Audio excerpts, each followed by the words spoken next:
Alkitab mencatat dengan jujur bahwa Tuhan sering mengizinkan kita orang Kristen mengalami penderitaan di luar kemampuan kita. Kenapa Bapak Ibu? Tujuannya dari ayat ini kita melihat supaya kita berhenti bersandar pada diri kita sendiri.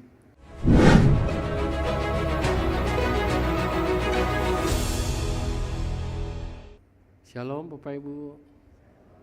Bisa lihat kiri kanannya? Ya. Saya melihat, saya menoleh ke belakang ya. Kita menyanyikan Tuhan itu baik ya. Tapi saya melihat wajahnya kok berat sekali ya.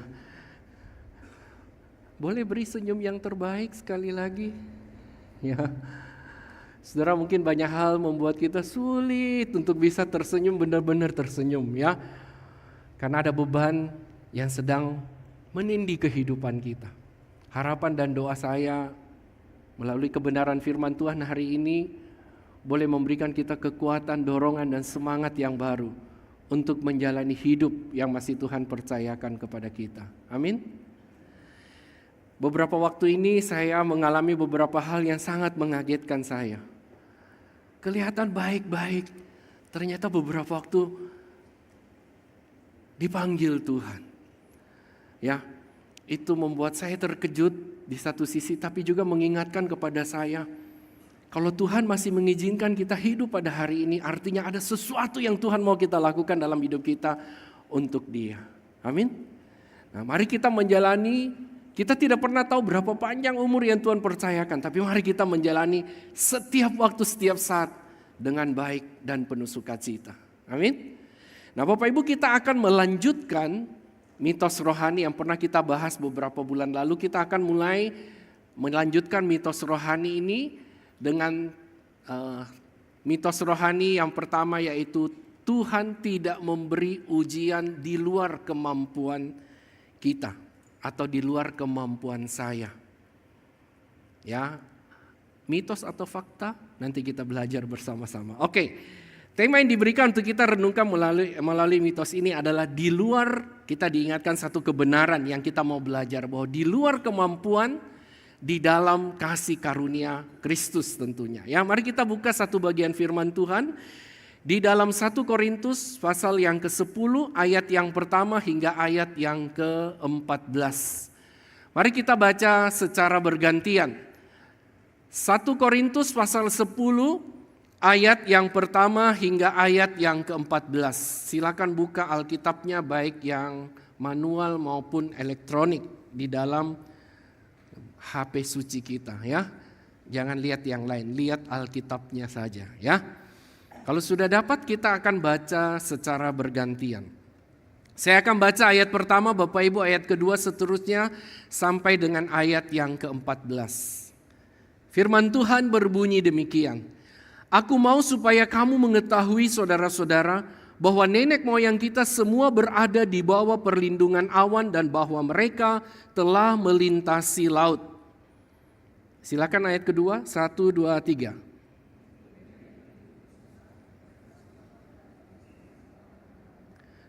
Mereka semua makan makanan rohani yang sama.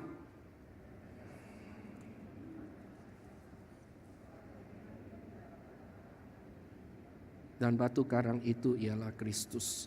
Tetapi sesungguh pun demikian Allah tidak berkenan kepada bagian yang terbesar dari mereka, karena mereka ditewaskan di padang gurun. Semua itu telah terjadi supaya contoh kita untuk memperingatkan kita, supaya jangan kita menginginkan hal-hal yang jahat seperti yang telah mereka. Dan supaya jangan kita menjadi penyembah-penyembah berhala, sama seperti beberapa orang dari mereka, seperti ada tertulis, maka duduklah bangsa itu untuk makan dan minum, dan kemudian bangunlah mereka dan bersukaria.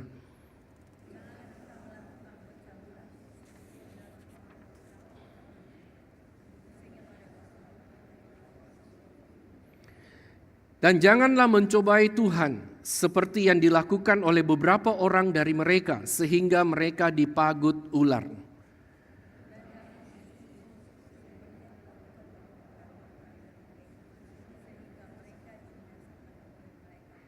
Semuanya ini telah menimpa mereka sebagai contoh dan dituliskan untuk menjadi peringatan bagi kita yang hidup pada waktu di mana zaman akhir telah tiba.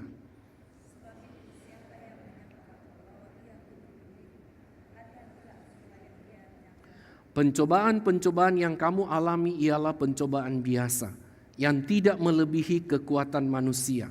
Sebab Allah setia, dan karena itu Ia tidak akan membiarkan kamu dicobai melampaui kekuatanmu. Pada waktu kamu dicobai, Ia akan memberikan jalan keluar, sehingga kamu dapat menanggungnya.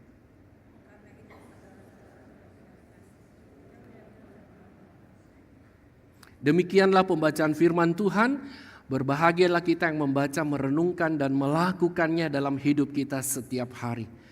Bapak Ibu yang saya kasih di dalam Tuhan, kita pertama-tama merenungkan kembali pertanyaan yang di awal tadi saya katakan, mitos atau fakta. Tuhan tidak akan memberikan cobaan melebihi kemampuan kita. Siapa yang bilang mitos? Angkat tangan. Siapa yang bilang fakta? Angkat tangan. Kok nggak ada yang angkat tangan? Apakah benar pengajaran ini bahwa Tuhan tidak akan memberikan cobaan melebihi kemampuan kita? Siapa yang setuju? Boleh angkat tangan. Bahwa Tuhan dalam hidup kita tidak pernah memberikan cobaan melebihi kemampuan kita. Selalu pasti bisa kita bisa hadapi. Jadi cobaan yang Tuhan kasih, penderitaan, kesulitan, tekanan hidup, itu bisa kita atasi. Oke, enggak apa-apa.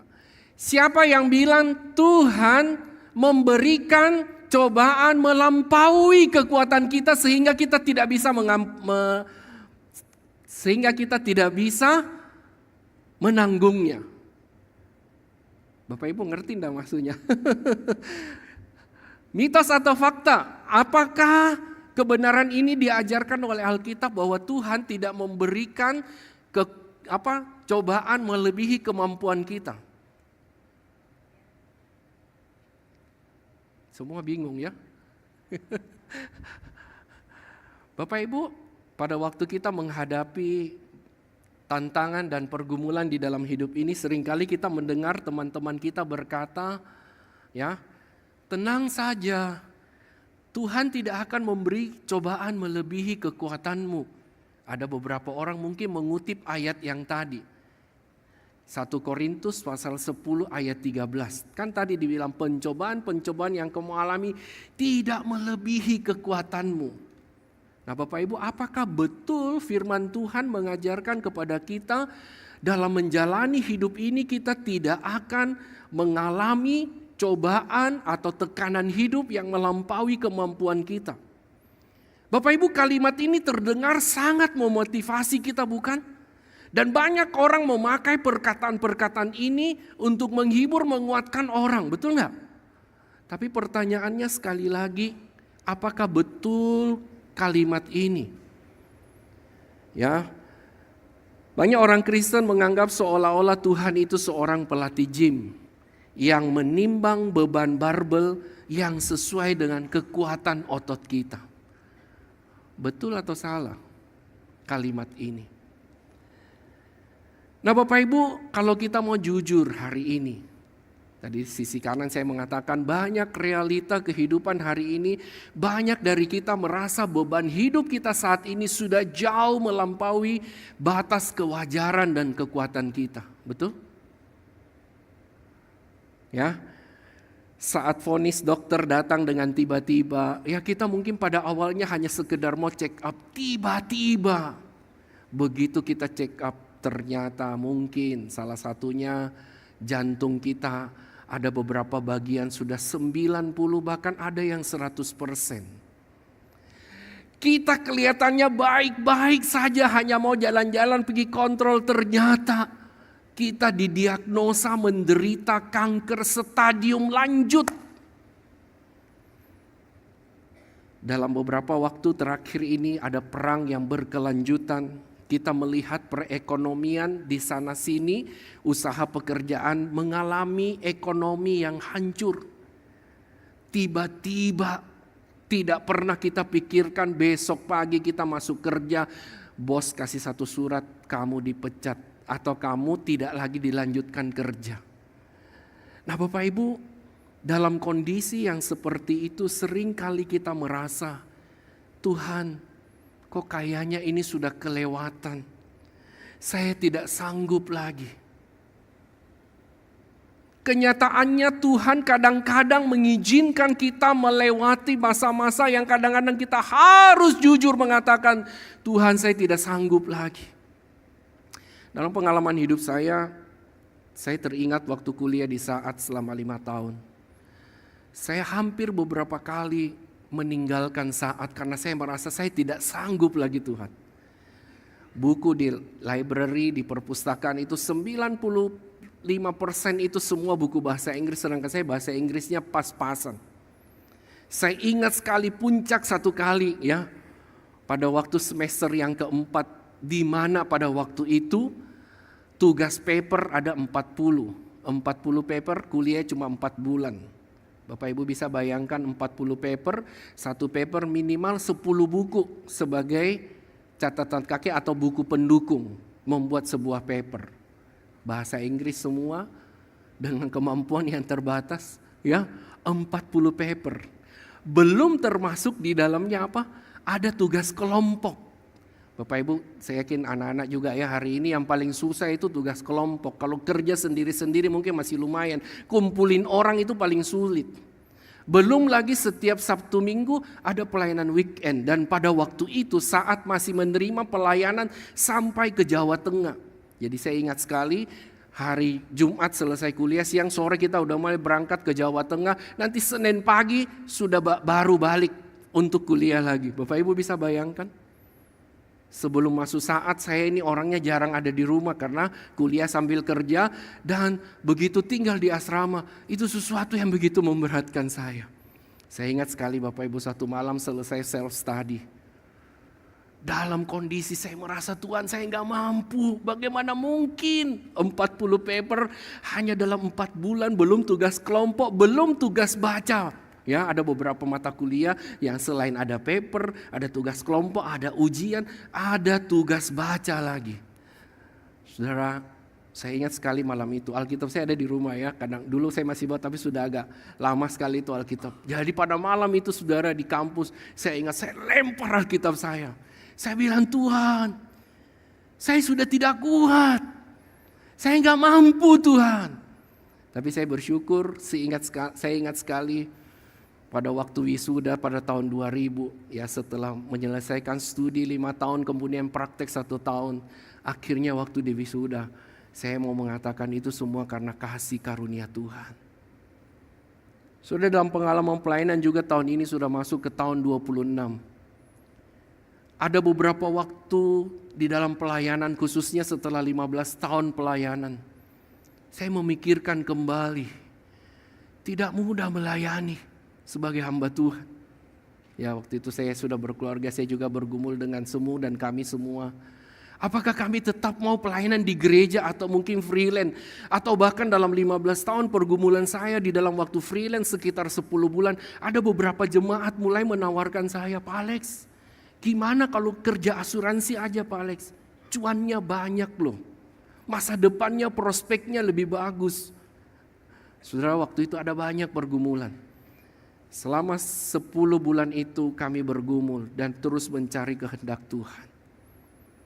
Dan Bapak Ibu, saya yakin dan percaya di antara kita juga yang hadir pada pagi hari ini. Kita juga mungkin hari ini, mungkin saat ini sedang menghadapi satu beban hidup yang kita rasa begitu melampaui kekuatan kita.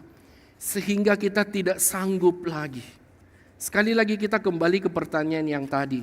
Betulkah Alkitab mengajarkan bahwa Tuhan tidak akan memberikan cobaan melebihi kemampuan kita?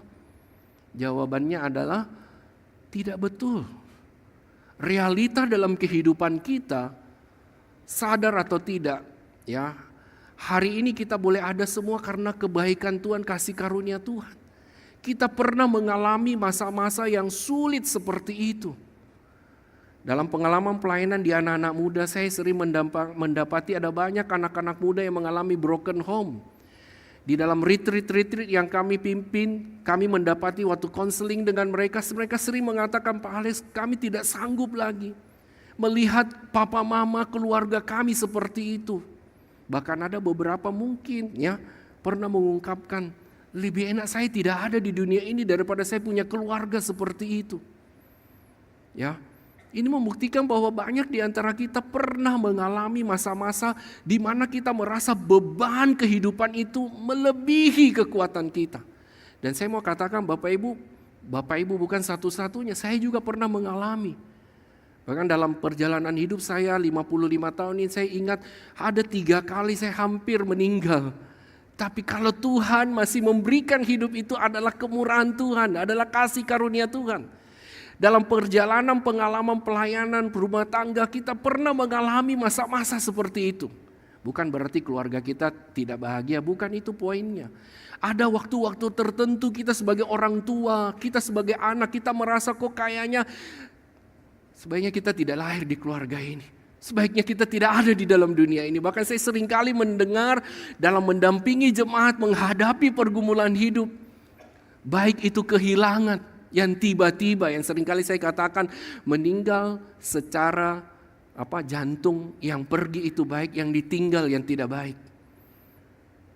Saudara, saya pernah mendampingi seorang ibu yang ditinggal oleh suaminya dengan tiba-tiba. Masih muda, anaknya masih kecil-kecil, dan selama hidup semua yang atur itu suaminya, dan istrinya tidak tahu apa-apa sama sekali. Dia bilang begini, Pak Alex, apakah Tuhan tidak tahu kalau selama ini suami saya yang atur? Nomor rekening aja saya lupa. Bagaimana Pak Alex kehidupan saya? Bagaimana saya membesarkan anak-anak saya? Saya tidak mampu. Saudara, dalam kondisi seperti itu, ya tentunya kita hanya bisa mendoakan dan mendampingi dia. Saudara, saya bisa bayangkan bagaimana perasaan Ayub pada waktu kita baca kisah Ayub di Ayub pasal yang pertama, bukan? Dikatakan Ayub adalah seorang yang begitu saleh, begitu mengasihi, mencintai keluarganya. Dia begitu takut akan Tuhan, tapi dia tidak pernah menyangka akan datang hari di mana dikatakan dia mendapat berita 10 anaknya itu habis. Sebelumnya harta yang dia kumpulkan seumur hidupnya habis. Mungkin kita bilang kalau harta oke lah, yang penting orang selamat. Tapi pada hari itu dia melihat kenyataan 10 anaknya mati dalam waktu yang sama. Sudah dalam pengalaman hidup, saya pernah mendampingi satu keluarga ya. Kalau Bapak Ibu ingat Air Asia, beberapa tahun yang lalu dari Surabaya ke Singapura itu mengalami kecelakaan pesawat dan 200 sekian orang yang meninggal. Di satu gereja yang saya layani waktu itu, mereka pergi berlima. Suami istri dan 3 anaknya. Dan dikabarkan mereka berlima itu meninggal. Walaupun waktu ditemukan tidak langsung 5, 3 terlebih dahulu kemudian 2. Saya bisa bayangkan akong amanya itu mendapat berita itu kayak apa. Saya ingat sekali akong amanya bilang gini, anak saya ini waktu mau pergi datang ya, ngobrol-ngobrol senang melihat. Tapi dia tidak bilang, saya tidak bisa terima. 5 anggota keluarga saya itu mati dalam waktu sama, tapi memang ditemukan mayatnya itu 3 terlebih dahulu kemudian 2. Bapak Ibu bisa bayangkan Ayub pada waktu itu 10 anaknya. Satu-satunya istri yang begitu dia kasihi. Kalau kita baca kisah itu dibilang apa? Istrinya suruh dia mengutuk Allahnya. Nah Bapak Ibu, kita melihat, kita kadang bisa mengalami masa-masa atau kondisi di mana kesulitan itu melebihi, melampaui batas kekuatan kita yang wajar. Belum lagi Bapak Ibu, kalau kita ingat juga di Alkitab ada peristiwa siapa? Abraham menantikan anak begitu lama, kemudian dikatakan Tuhan menguji dia, menyuruh dia mempersembahkan anaknya. Saudara memahami bagian ini, saya mencoba mengingat bagaimana Abraham dengan Ishak pada waktu ngobrol-ngobrol. Ishak bilang, "Pak, kayu ada. Ya, dombanya di mana?" Ya, saudara bisa bayangkan sebagai seorang ayah yang pergi bersama dengan anaknya. Bapak Ibu yang saya kasih di dalam Tuhan, realita hidup menunjukkan kepada kita kadang-kadang kita mengalami masa-masa seperti itu. Ya. Terus apakah Alkitab mengajarkan hal yang seperti itu? Tidak tentunya ya. Kita seringkali salah mengutip ya. 1 Korintus pasal yang ke-10 ayat yang ke-13 ini. Kita sering mengutip ini dengan mengatakan bahwa Tuhan tidak akan memberikan ujian atau pencobaan melebihi kekuatan. Apakah betul makna ayat ini seperti itu? Nah, kita kembali ke bagian ini. Ayat ini ya sebenarnya berbicara tentang kesetiaan Tuhan di tengah pencobaan. Pencobaan itu lebih mengacu kepada godaan melawan dosa. Kita pikir bahwa ayat ini berbicara tentang kapasitas penderitaan. Padahal ayat ini bukan berbicara tentang penderitaan secara biasa. Sakit penyakit, korban bencana alam dan sebagainya. Tapi ayat ini lebih berbicara tentang kesetiaan Tuhan di tengah-tengah godaan kita melawan dosa. Bukan soal kekuatan kita menghadapi penderitaan ini. Tetapi berbicara tentang kesetiaan Tuhan menolong kita di tengah-tengah godaan melawan dosa.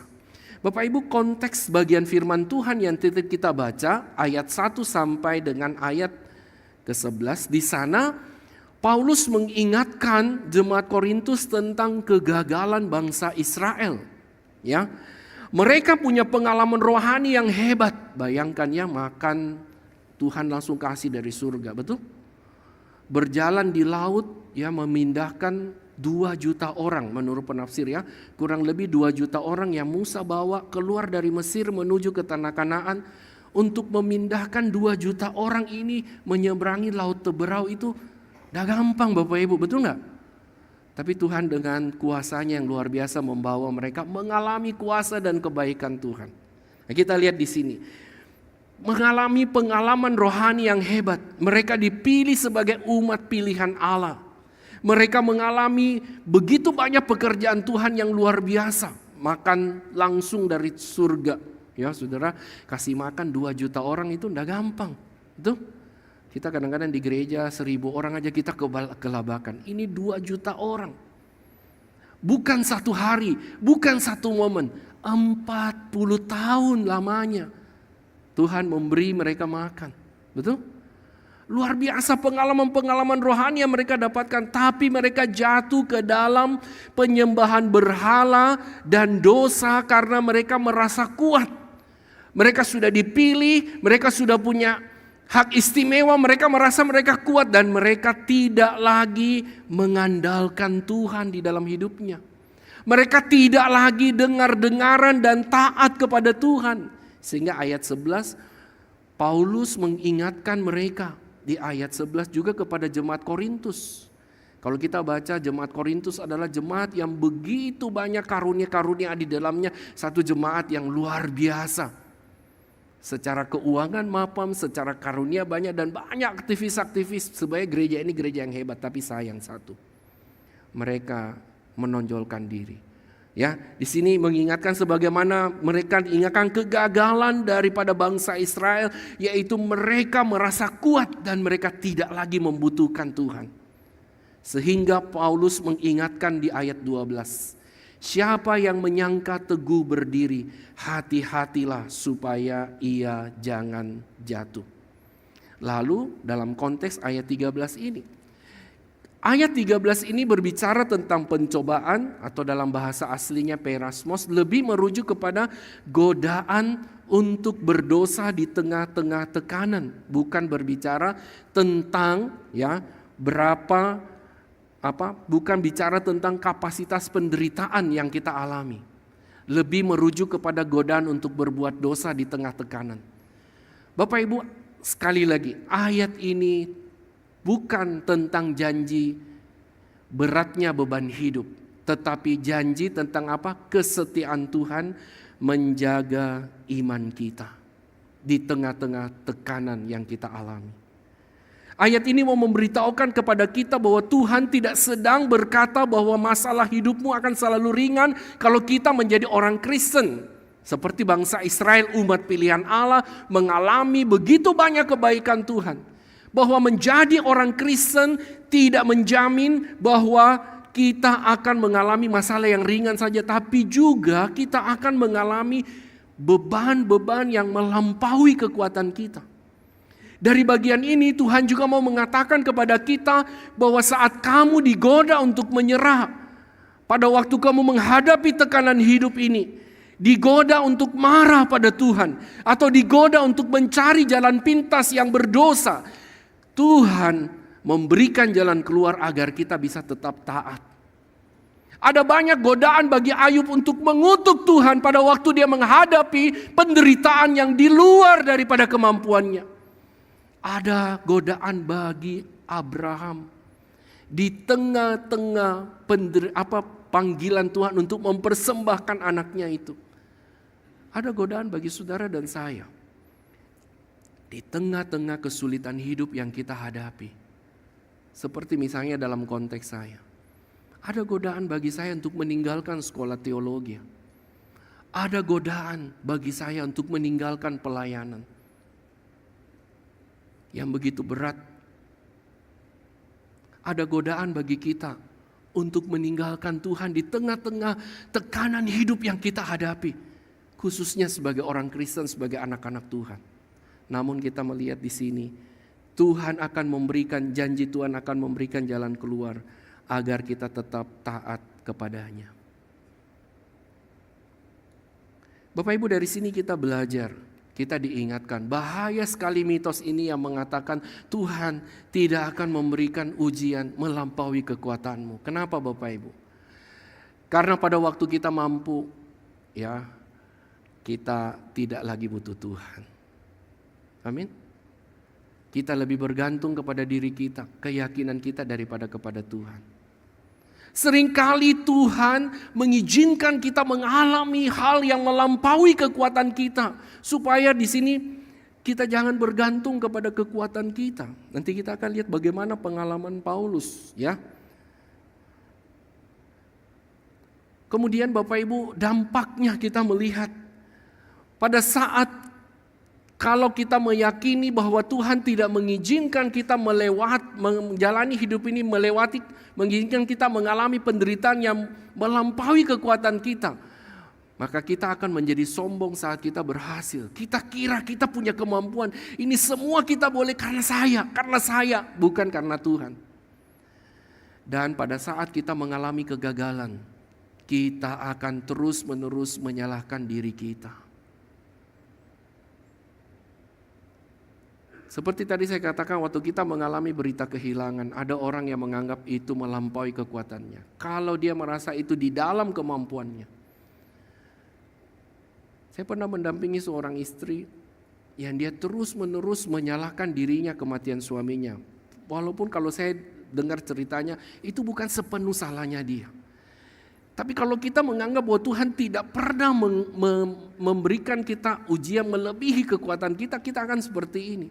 Dia terus-menerus menyalahkan dirinya bertahun-tahun, tapi puji Tuhan, akhirnya dia bisa dipulihkan. Ya, Bapak Ibu, melalui bagian firman Tuhan ini, mari kita belajar bersama bahwa kita tidak dipanggil untuk menjadi kuat. Walaupun dunia bilang kita harus kuat, tetapi kita dipanggil untuk terus melekat pada sumber kekuatan kita, yaitu Kristus. Bapak Ibu, perjalanan iman kita seperti sebuah kapal di tengah badai yang besar. Pada waktu kita menghadapi begitu banyak pergumulan dan persoalan hidup, seringkali Tuhan tidak langsung memberikan jalan keluar, misalnya badainya langsung berhenti atau mengangkat beban itu. Tapi yang Tuhan lakukan dalam perjalanan iman kita adalah Tuhan akan memastikan apakah kapal itu memiliki jangkar. Kalau kita lihat dari gambar ini, ada jangkar atau tidak. Jangkar yang kuat agar kita tidak karam kapal kehidupan kita. Itu artinya apa? Agar kita boleh tetap di dalam iman kita. Namun Tuhan seringkali dalam gelombang kehidupan kita di tengah-tengah samudera yang besar itu, Tuhan memberikan kita kekuatan untuk bertahan. Bukan sekedar pelarian dari masalah. Bapak Ibu, kalau kita mengerti, memahami akan kebenaran ini, mungkin kita bertanya selanjutnya adalah, Tuhan, mengapa Tuhan mengizinkan beban di luar kemampuan kita? Nah, saya mau tanya Bapak Ibu, coba angkat tangan siapa yang di sini pernah merasa menyerah dengan keadaan hidupnya dalam beberapa waktu ini? Saya yakin dan percaya kita pernah mengalami masa-masa itu. Pernahkah kita bertanya, kenapa sih Tuhan mengizinkan kita mengalami penderitaan, tekanan itu melampaui kekuatan kita? Bapak Ibu, kita belajar dari Paulus di dalam 2 Korintus pasal yang pertama ayat 8 dan 9. Di sini Paulus sendiri mengatakan, beban yang ditanggungkan atas kami adalah sedemikian beratnya sehingga kami telah putus asa juga akan hidup kami. Supaya kami jangan menaruh diri kami percaya pada diri kami sendiri, tetapi dikatakan itu kita menaruh kepercayaan kita hanya kepada Allah. Lengkapnya di sini dikatakan, sebab kami mau saudara-saudara supaya kamu tahu akan penderitaan yang kami alami di Asia Kecil. Beban yang ditanggungkan atas kami adalah begitu besar dan begitu berat, sehingga kami telah putus asa juga akan hidup kami. Bahkan dikatakan kami merasa seolah-olah kami telah dijatuhi hukuman mati. Tetapi hal itu terjadi supaya kami jangan menaruh kepercayaan kami pada diri kami sendiri, tetapi hanya kepada Allah yang membangkitkan orang-orang mati. Bapak Ibu yang saya kasih di dalam Tuhan, saudara, Alkitab mencatat dengan jujur bahwa Tuhan sering mengizinkan kita orang Kristen mengalami penderitaan di luar kemampuan kita. Kenapa Bapak Ibu? Tujuannya dari ayat ini kita melihat supaya kita berhenti bersandar pada diri kita sendiri. Pada saat beban yang kita pikul sendiri, kita mampu memikulnya. Kita tidak butuh Tuhan. Kita menjadi sombong. Bapak Ibu, kadang-kadang Tuhan membiarkan kita sampai pada titik nol. Agar kita berhenti menaruh kekuatan kepada tabungan kita. Agar kita berhenti menaruh bersandar kepada koneksi-koneksi kita. Agar kita berhenti bersandar pada kepintaran kita. Dan kita mulai bergantung pada Allah yang kekuatannya tidak terbatas. Bapak Ibu yang saya kasih di dalam Tuhan, ada satu kutipan yang mengatakan demikian. Tuhan tidak menjanjikan hidup yang bebas beban, tapi Dia menjanjikan kasih karunia yang cukup untuk setiap beban hidup yang kita hadapi. Bapak Ibu, saya seringkali dengan teman-teman mengingatkan kita hidup, kita punya iman yang pas-pasan aja ya. Dan kita mengingat kebenaran ini juga Tuhan Yesus ajarkan di dalam doa Bapa kami. Berikanlah pada hari ini makanan kami yang secukupnya. Ini mengingatkan kepada kita bahwa mengikut Tuhan, Tuhan tidak pernah menjanjikan hidup yang bebas beban. Tapi Dia menjanjikan kasih karunia yang cukup untuk setiap beban yang kita alami. Saudara, dalam pengalaman saya sebagai hamba Tuhan, saya ingat sekali tadi saya katakan saya setelah 15 tahun pelayanan saya rindu sekali kembali mengasah hati panggilan saya untuk fokus kembali kepada Tuhan. Dan saya ingat sekali Bapak Ibu dalam masa itu kami freelance, tidak terikat dengan satu gereja selama 10 bulan. Dan pada waktu itu saya mengingat istri saya akan melahirkan. Jadi saya freelance mulai bulan 9 sampai dengan bulan 8. Jadi bulan April istri saya akan melahirkan. Itu pengalaman iman bagi kami yang sungguh-sungguh luar biasa. Bulan April istri saya melahirkan, saya ingat sekali masuk rumah sakit. Saya cuma punya uang DP 30%. Bagaimana keluarnya nanti? Saya ngomong dengan istri, kita yakin Tuhan pelihara, Tuhan cukupkan. Kalaupun tidak, ya sekarang kita sangat dibantu dengan adanya kartu kredit. Tidak bisa bayar, ya kartu kredit. Tapi sebenarnya ada beberapa keluarga yang mengerti, memahami kondisi, termasuk mama ya. Dan sudah, nanti kita bantu. Tapi saya ngomong dengan istri, mari kita belajar bergantung kepada Tuhan. Saudara, saya ingat sekali waktu masuk rumah sakit ya, kami sampai titik memang tidak ada lagi apa yang mau diandalkan. Tapi saudara, menarik sekali, hari ketiga setelah melahirkan, hari kedua ke ketiga kami akan keluar rumah sakit. Ya, saya ngomong, kita coba aja. Kita gesek, kalau keluar berarti ada uang, kalau enggak ya sudah. Ya. Jadi petunjuk Tuhan Bapak Ibu, saya kaget sekali pada waktu gesek. Ada saldonya. Saudara, saya punya buku bank waktu itu tidak bisa cetak sendiri dan tidak keluar ya. Kalau sekarang kan mungkin ada yang gold, dia bisa keluarkan apa, ini yang biasa ya. Pokoknya saya cetak masuk, ternyata ada saldonya dan bisa keluar, bahwa anak saya yang kedua keluar dari rumah sakit. Bapak Ibu, kadang-kadang Tuhan mengizinkan kita sampai di titik nol ya. Agar kita tidak bersandar pada semua itu, tapi betul-betul bergantung total sama Tuhan. Saudara, kalau saya ingat dan saya lihat anak saya yang kedua ini bertumbuh beberapa hari lalu, udah umur 11 ya. Itu luar biasa Bapak Ibu. Mengingatkan kepada kami pernah mengalami masa-masa yang sulit sekali dan itu di luar kemampuan kami. Tapi kita melihat tapi berada di dalam kasih karunia Tuhan. Nah Bapak Ibu yang saya kasih di dalam Tuhan, kita diingatkan lewat kebenaran firman Tuhan ini. Bahwa solusi adalah di dalam Kristus. Bukan selalu beban diangkat, tapi kekuatan untuk bertahan. Tuhan memberikan oksigen rohani agar kita tidak jatuh ke dalam dosa. Misalnya marah pada Tuhan, mencari pelarian yang salah saat kita mengalami tekanan hidup. Bapak Ibu yang saya kasih di dalam Tuhan, Kristus sang pemikul beban terbesar. Hanya Kristus yang memikul beban yang benar-benar melebihi kemampuan manusia, yaitu murka Allah atas dosa. Dan kita melihat kita merayakan Jumat Agung dan Paskah, kita juga diingatkan. Karena Kristus sudah hancur bagi kita, kita tidak akan pernah dibiarkan hancur sendirian di tengah-tengah pergumulan hidup yang kita hadapi. Dasar pengharapan kita adalah kemenangan Kristus. Kristus yang sudah bangkit, bukan kekuatan dan ketabahan kita.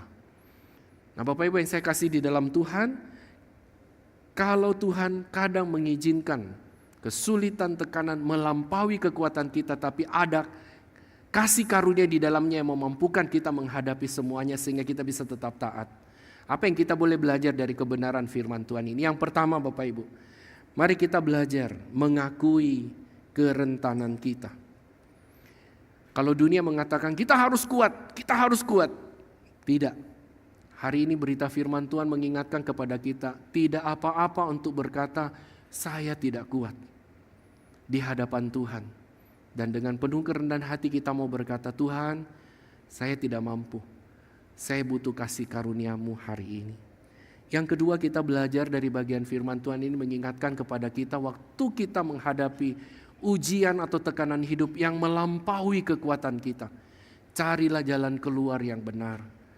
Saat stres jangan lari ke pelarian yang instan, dosa ya. Walaupun kelihatannya awalnya begitu menarik, tapi sebenarnya dosa itu makin lama makin menghancurkan hidup kita. Ya. Carilah jalan keluar yang benar. Carilah kekuatan di dalam firman, ya. Mazmur 119 ayat 105 mengingatkan apa? Firman-Mu itu pelita bagi kakiku dan terang bagi jalanku. Mazmur 19 mengingatkan firman Tuhan itu begitu kuat, begitu hebat ya, seperti madu, seperti emas, begitu berharga. Nah, oleh sebab itu Bapak Ibu, carilah jalan keluar di dalam kekuatan firman Tuhan. Jangan cari yang lain, jalan pintas yang ditawarkan oleh dunia ini. Carilah itu di dalam Tuhan. Hari ini Bapak Ibu, tatkala banyak orang mengalami tekanan, ada banyak godaan muncul. Misalnya ya bagi anak-anak muda dan juga bagi ibu-ibu, hari ini ada godaan untuk belanja secara impulsif. Doom spending, ya ada istilah seperti itu. Jadi banyak orang stres, bagaimana menghilangkan stresnya? Pokoknya beli aja.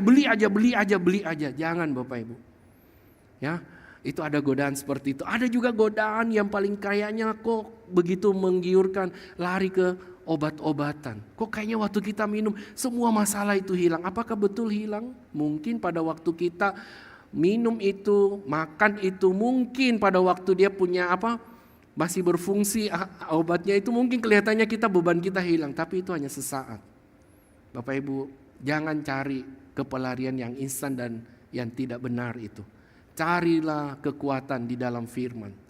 Dan yang kedua, carilah kekuatan di dalam komunitas. Gereja kita selalu mengajak kita terus untuk memiliki komunitas. Ya, sementara yang kita punya mungkin melalui komisi-komisi yang ada ke depannya, kita rindu setiap kita bukan hanya di komisi tapi punya komunitas dalam pemuritan itu. Ya. Seringkali banyak orang menghadapi masalah justru jauh dari Tuhan. Tapi kita diingatkan, Ibrani 10 ayat 25. Jangan menjauhkan diri dari persekutuan-persekutuan. Ya, ada masalah, jangan kita lari dari Tuhan. Tapi justru kita harus makin mendekatkan diri kepada Tuhan. Dan melalui persekutuan-persekutuan yang ada di dalam gereja, di dalam komunitas orang Kristen. Dan yang ketiga Bapak Ibu, bagaimana kita menjalani ini dalam hidup kita setiap hari tatkala menghadapi tekanan-tekanan hidup yang melampaui kekuatan kita Ganti fokus kita. Berhenti melihat masalah yang kita hadapi. Mari kita mulai melihat kasih karunia Tuhan yang kita alami. Caranya bagaimana? Sederhana Bapak Ibu. Kita coba timbang-timbang kasih kebaikan Tuhan dengan Tuhan mengizinkan kita mengalami penderitaan. Kira-kira lebih banyak mana Bapak Ibu? Tentunya kita semua meyakini kasih karunia Tuhan itu begitu luar biasa dalam hidup kita. Sebagai penutup Bapak Ibu, jangan takut jika hari ini kita merasa beban kita melampaui kekuatan kita. Itu bukan tanda Tuhan meninggalkan kita. Melainkan tanda bahwa Tuhan sedang mengundang kita untuk mengalami kuasanya yang telah membangkitkan orang mati. Kita tidak berjalan dengan kekuatan kita yang terbatas, yang pas-pasan ini. Kita sedang menjalani hidup di dalam kasih karunia Tuhan yang sudah bangkit itu. Di dalam kasih karunia-Nya yang melimpah-limpah. Sebagai refleksi, mari kita renungkan bersama di dalam sikap doa. Bapak Ibu, selama ini apakah kita lebih sering mengandalkan otak kita sendiri daripada berlutut di hadapan Tuhan saat badai hidup datang melanda kehidupan kita? Yang kedua, maukah kita tetap percaya pada kesetiaan Tuhan meskipun beban hidup kita belum diangkat hari ini? Bagaimana respon kita? Saya memberi waktu sejenak bagi kita berdoa secara pribadi. Merenungkan tentang hidup kita. Apakah selama ini waktu kita mengalami pergumulan hidup, kita lebih mengandalkan otak kita atau daripada lutut kita yang berlutut di hadapan Tuhan? Yang kedua, kalau hari ini engkau sedang menghadapi berbagai pergumulan hidup yang berat, maukah kita tetap percaya pada kesetiaan-Nya? Meskipun beban itu belum diangkat, engkau sedang menghadapi, engkau sedang begitu mengalami tekanan. Maukah engkau tetap percaya pada kesetiaan Tuhan yang akan menolong kita, menguatkan kita, mampu bertahan di tengah-tengah penderitaan yang kita alami, supaya kita tetap taat dan kita tidak jatuh di dalam dosa. Kita tidak marah kepada Tuhan. Dan kita tetap bergantung kepada Dia di tengah-tengah kondisi yang kita alami. Mari kita berdoa.